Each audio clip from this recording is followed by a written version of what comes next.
Quincy Mayor Thomas Koch, forced to seek another mulligan on Errant Home Rule petition submitted to the State House,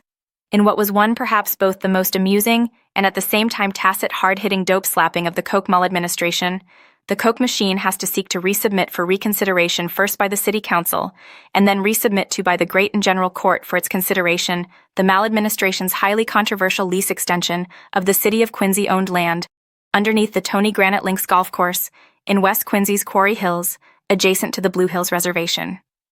In what must admittedly be conceded to be inside City Hall, after first grifting approval of a home rule petition to both amend and extend by 50 years the current lease agreement for city land out for over 80 years and thus into the next century, the Koch machine then filed the Errant original home rule petition for a lease extension with the state legislature a week after the filing deadline. Even more problematic, the Koch maladministration was caught by local citizen political activists submitting a lease extension agreement key to the home rule petition that was not the agreement approved last month by the City Council. Not that the Council was engaged in the calling out of the maladministration for submitting the wrong agreement, and instead submitting one which is variously more favorable to the operators of the golf course. When so called out on the errata, the mayor's conciliary claimed that the incorrect lease proposal submitted was a scrivener's error, sort of inadvertent mistake. So what? Apparently for the fact that scrivener's errors are more instances of mistaking going with the wrong, they're there, or perhaps transposing some numbers as opposed to coaching up on whole passages that should have been either deleted or massively revised.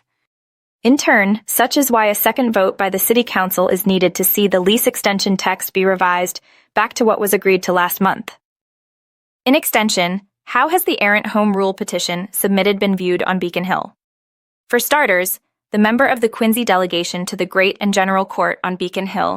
who should be the point person lobbying for passage of the Home Rule petition to extend the lease, is said to have made it clear that he will not move the petition forward as submitted. As this state legislator is the mayor's brother-in-law, this legislator saying that he will not go along with this grift of a lease as submitted is a gobsmacking development given usual local practices for such things.